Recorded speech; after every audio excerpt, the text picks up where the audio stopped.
राष्ट्रवादीकडनं राज्यसभेसाठी पार्थ पवारांचे नाव चर्चेत। राष्ट्रवादी कोर कमिटीच्या बैठकीमध्ये चर्चा। 16 मार्चला महाराष्ट्रामध्ये राज्यसभेच्या 7 जागांसाठी निवडणूक होणार। राज्यसभेसाठी महाविकास आघाडीचा मास्टर स्ट्रोक। शरद पवार पुन्हा एकदा मैदानात। राज्यसभेच्या एका जागेसाठी शरद पवारच महाविकास आघाडीचे उमेदवार। पवारांच्या उमेदवारीवर तीनही पक्षांचं एकमत, सूत्रांची माहिती। राज्यसभा निवडणुकीसाठी भाजपच्या कोर कमिटीची आज रात्री बैठक। भाजपकडनं 4 उमेदवार देण्यात येणार। रामदास आठवलेंचं नाव जवळपास निश्चित, तर विनोद तावडे, विजय आरहाटकर, धैर्यशील पाटील यांच्या नावावर चर्चा करणार। अजित पवारांच्या अपघातग्रस्त विमानाचा 3000 तासांचा रेकॉर्ड गायब। रोहित पवारांच्या दाव्याने पुन्हा खळबळ। रेकॉर्डमध्ये हेराफेरीचा दावा। VSR कंपनीला रेकॉर्ड बदलण्यासाठी वेळ दिला जातोय का? रोहित पवारांचा सरकारला सवाल। धान उत्पादक शेतकऱ्यांच्या मुद्द्यावरून विधानसभेत सुधीर मुनगंटीवार आक्रमक। धान उत्पादक शेतकऱ्यांना बोनस देण्याबाबत GR कधी काढणार? चर्चा मंथन बैठकांमध्येच वेळ घालवणार का? मुनगंटीवार यांनी आपल्या सरकारला सुनावले। राज्याला अवकाळीचा तडाखा। नुकसानग्रस्तांना सरकार न्याय कधी देणार? विजय वडेट्टीवार आक्रमक, तर मुख्यमंत्री फडणवीसांसोबत चर्चेनंतर नुकसानग्रस्त भागाच्या पंचनाम्याचे आदेश देऊ, बावनकुळे यांची माहिती। संदीपान भुमरेंकडनं 1150 कोटींचा घोटाळा। ड्रायव्हरच्या नावे हिबानामा दाखवून भ्रष्टाचार। अंबादास दानवेंचा गंभीर आरोप। CID चौकशीची मागणी। तर संदीपान भुमरेंनी आरोप फेटाळलेत। अंबादास दानवेंकडनं भुमरे कुटुंबाची बदनामी।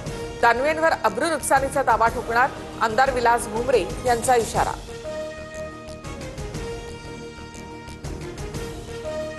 काँग्रेस प्रवक्ते हनुमंत पवारांना मारहाण केल्याप्रकरणी 4 जण ताब्यात। बंदुकीचा धाक दाखवत मारहाण केल्याचा आरोप। महाराष्ट्र गुंडशाहीवर चालणार नाही, कितीही हल्ले झाले तरी घाबरणार नाही, हनुमंत पवार आक्रमक।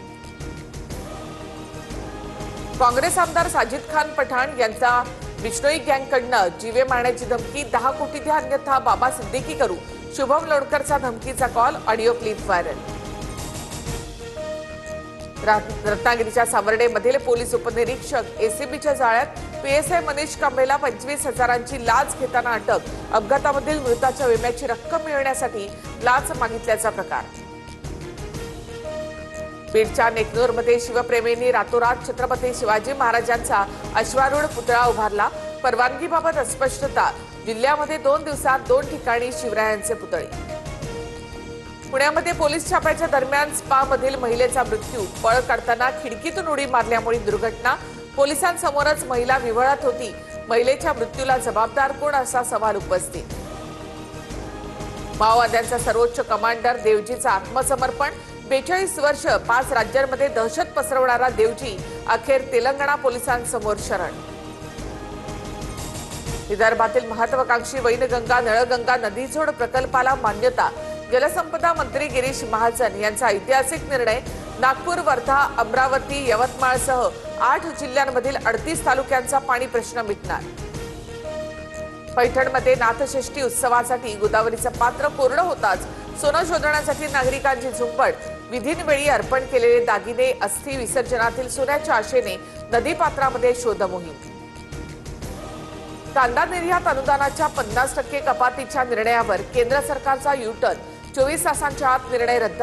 नाशिकमधील कांदा उत्पादक शेतकऱ्यांचं 2 कोटींचं नुकसान। एसटीच्या डिझेल खरेदीची निविदा प्रक्रिया इतर राज्यांसाठी खुली। कमी दराने इंधन पुरवठा करणाऱ्या राज्यांकडनं इंधन खरेदी करणार।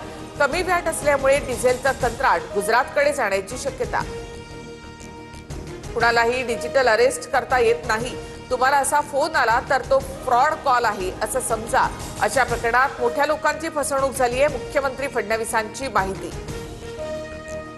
सोनम वांगचूक प्रकरणामधील पुढील सुनावणी 26 तारखेला। सॉलिसिटर जनरल अनुपस्थित राहिल्यामुळे सुनावणी पुढे ढकलली। वांगचूक यांच्या आरोग्यावरून अटकेबाबत फेरविचार करा, सर्वोच्च न्यायालयाचं मत।